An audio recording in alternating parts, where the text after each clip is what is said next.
On entre en cuisine avec chef Mor Cooking et on parle de nutrition avec coach Kodou Kébé loolu lañ leen di indil ci seen dernière partie matinale suñu mbokku téléspectateurs yi coach Kodou maa ngi lay nuyu di la dalal ci plateau bi. maa ngi lay fay di nuyu ñëpp ñi ngi seetaan di leen dalal aussi ci plateau bi. namoon nañ la de semaine dernière mais tu es là en pleine forme de retour. De retour. Et prêt à goûter d'abord pour commencer les plats faits à base de produits locaux de Mor Cooking Mor maa ngi lay nuyu di la dalalaat ci plateau bi na nga def. yaa ngi fay di nuyu ñi fi toog ñëpp ak ñi seetaan. alors Mor. tey jii indil nga ñu ñaari yeneen recettes différentes de la semaine dernière tu nous avais apporté riz au lait maanaam sombi ak beneen bi c'était sorbet au café Touba. Avec banane plantain. tey jii nag on a des plats devant nous mi ngi nii un plat devant toi coach Kodou am nga sa part lii mooy quiche au confumé c'est ça. Ouais, exact. naka ngay jëlee confumé defee ko quiche nag moo explique-nous déjà. Donc pour commencer confumé dafa am benn goût fumé bi et puis c'est pas dama koy xaw a jàppee comme genre jambon wala con vous voyez. Voilà exactement donc vous voyez en fait souvent ay confumé ay kii jambon li ñuy jël wala saumon pour def ay quiche. Voilà exactement léegi tey dama ne je vais essayer ma liggéey ak confumé bi der goût bi dafa ma neex parce que souvent confumé bi gars yi si ay suppu kànja lañ koy bëgg di def ay ceebu géej yooyu noonu donc tey mel naa essayer liggéey def ko genre quiche autant pour man. ok def ko quiche nii comme on voit à l'antenne quiche au confumé nekk suñu poisson. Poisson local léegi wax ñu ci beneen recette bi c'est quoi. donc beneen bi fognon balls la donc bol de fognon. Fognon donc dafa neex. en plus bëriwul en fait c'est vraiment loo xam ne dafa baax suñu yaram bi. ñu bëri itam dañ koy lekk Sénégal. donc man tey dama décidé liggéey ko comme ça liggéey ko simple boole ko yenn légumes ak benn fruit seulement. donc en fait c'est un plat complet genre végétarien je veux dire waaw. ok amul yàpp. non ay légumes la ak fognon. exactement waaw. ah coach les plats sont là machallah. Très intéressant. Très intéressant. Mor déjà dama lay féliciter. Merci. Parce que c'est assez courageux en fait de sortir des sentiers battus. Dañu tàmm bu dee wàllu recette wala wàllu nutrition dañuy reproduire toujours li nga xamante ne moom la ñuy gis ci réseaux sociaux yi wala moom la ñuy gis dans les autres pays. C'est complètement cohérent de retrouver du confumé dans une quiche parce que le confumé quand on va enlever la peau et prendre la chair à l'intérieur quand c'est retravaillé dafay am goût pas trop loin du saumon, pas trop loin hareng fumé. Il y a pas mal de goûts de la mer qu'on va retrouver. Donc c'est complètement pertinent et c'est des goûts qui vont aller complètement dans le bon sens quand on prend une quiche. Donc c'est quelque chose qui ne me choque pas du tout et à la limite je me dis pourquoi on n'y a pas pensé plus tôt. Voilà. Nag vraiment j'aime beaucoup comprendre, savoir mais je préfère goûter. Toujours. Donc je vais goûter. Coach, je t'invite aussi à goûter plat avec plaisir. On va goûter, je vais même pas prendre la cuillère. Allez-y. Bon appétit. Je vais goûter comme ça, tout simplement. Je me suis lavé les mains, raxas naa sama loxo ba mu set téléspectateurs yi balaa ngeen di wax. Donc on va goûter un peu la quiche au confumé de Mor Cooking. Waouh. C'est très bon. Déjà visuellement, on va penser comme à la peau noire. Là, il a pris que la chair. Oui. Donc déjà, quand on coupe visuellement, l'homme aime être dans ses habitudes. Le kong, il est là, il est un peu rouge.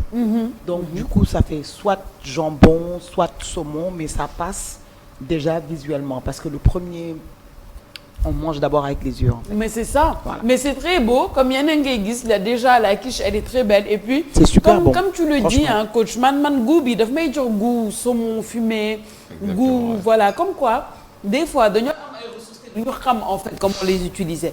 Très rapidement, coach, balaa ñuy jàll j'aimerais que tu nous dises un peu les bienfaits du fonio parce que dañu naan ceeb souvent yow wax nga ko fii ci plateau bi on a des remplaçants des choses qui peuvent remplacer maanaam fonio mais soo waxee fonio les gens ne savent pas exactement de quoi tu parles explique-nous lan mooy bienfait wu fonio très rapidement. Alors d'abord il faut savoir que fonio nit ñi xamuñu ko. La réalité c'est ça. La réalité c'est que les gens ne connaissent pas. Et il faut savoir que nit yi li ñu miinul wala lu ñu tàmmul pour ñu boole ko seen habitude dafay jafe ils partent déjà avec la posture de non tàmmuñu ko donc on va retrouver sur le fognon essentiellement les gens qui sortent manger dehors les gens qui sont un peu curieux les gens qui sont voilà qui sont un peu des globetrotters en matière d'alimentation mais boo demee si yenn un peu dès que tu sors de Dakar tu vas aller vers Kédougou tu vas aller un peu vers le Mali la Guinée ce sont des choses qui font partie de l'alimentation quotidienne le fognon c'est une céréale complète en fait et c'est très important ci alimentation nit boo jëlee assiette am un quart bi dafa war a composer par peut-être fognon wala ceeb wala mburu bu am qualité et cetera boo jëlee diabétique bi genn wàllu assiette am dafa war a composer par lu ñu woo glucides complexes comme le fognon index glycémique bu baax la am mooy ni muy dawee ci biir deret bi suukar si dafa yéex donc boo koy lekk dafay prévenir cholestérol hypertension diabète et day apporter surtout yaram bi lu mu soxla en termes d'énergie donc c'est un aliment qui est complet c'est un aliment boo xamante ne comme que fii lay sax nekkul ci boîte nekkul ci mbuus c'est pas ultra transformé on peut dire que c'est pas un over processed food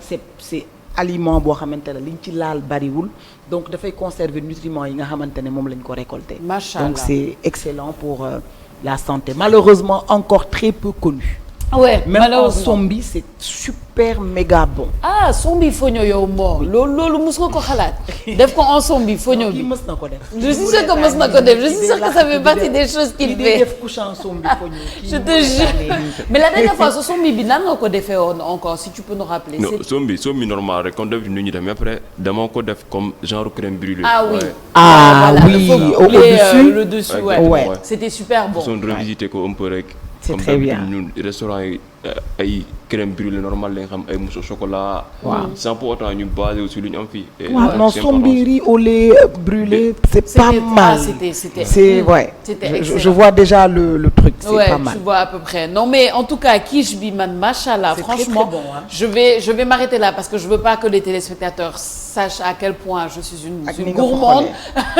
donc je vais m'arrêter là mais vraiment moi c'est magnifique merci beaucoup de nous apporter ces idées de plats avec à base de produits locaux vraiment c'est super merci à toi. Merci. J'ai une petite question pour lui. Oui, vas-y. Je reconnais les éléments qu'il y a dedans.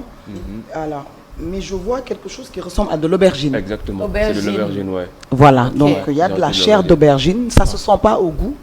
Mais j'ai vu l'aubergine en fait parce que aubergine yi bëgguñu ko mais bu nekkee ci recette goût bi foorul donc goût recette bi day yóbbaale aubergine bi donc c'est intéressant pour les gens qui ne mangent pas de légumes c'est intéressant aussi pour les enfants qui sont compliqués qui disent duma lekk légumes il faut embarquer les légumes dans des cuissons comme ça pour qu'ils puissent le manger parce que là le Kong va emporter justement à l'odeur la plus forte donc on mange là on vient de manger quelque chose de super équilibré avec un produit lacté donc du fromage avec de la protéine donc le Kong avec des légumes de l'aubergine et aussi même un peu d'oignon et de l'oignon c'est un légume aussi donc on vient de manger quelque chose d'assez équilibré et d'assez sympa s'il y a une salade à côté ça fait un repas et on n'a même pas encore goûté les légumes et merci le beaucoup fognon ça on va goûter ça après hors antenne c'est nos petits secrets des coulisses en tout cas moi man je continue à t'encourager